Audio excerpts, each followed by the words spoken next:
The United Nations Refugee Agency said it is greatly concerned after about 65,000 people fled their homes following a series of attacks in Nigeria's northeastern Borno state. Local officials and a resident said at least 8 people had been killed in the attack on Damasak.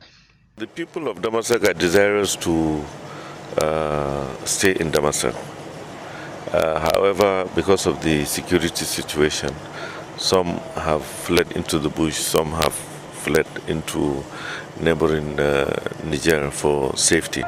Speaking on the attacks, Babar Balok of the United Nations High Commission for Refugees said the attack is the third in just 7 days, forcing up to 80% of the town's population, which includes the local community and internally displaced people, to flee.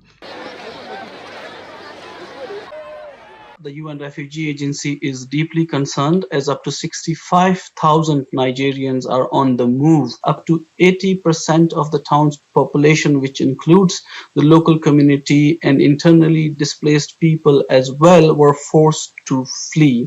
Assailants looted and burned down private homes, warehouses of humanitarian agencies, a police station, a clinic, and also a UNHCR facility.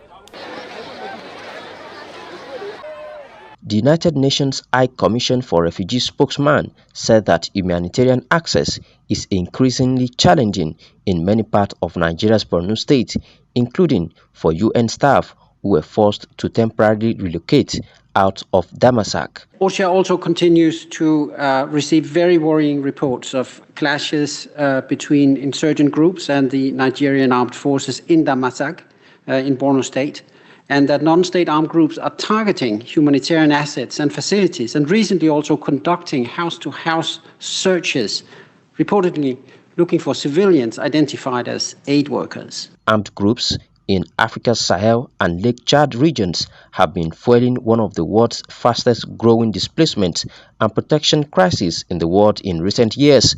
Some 3.3 million people have been displaced by violence in the Lake Chad basin, according to the United Nations Refugee Agency.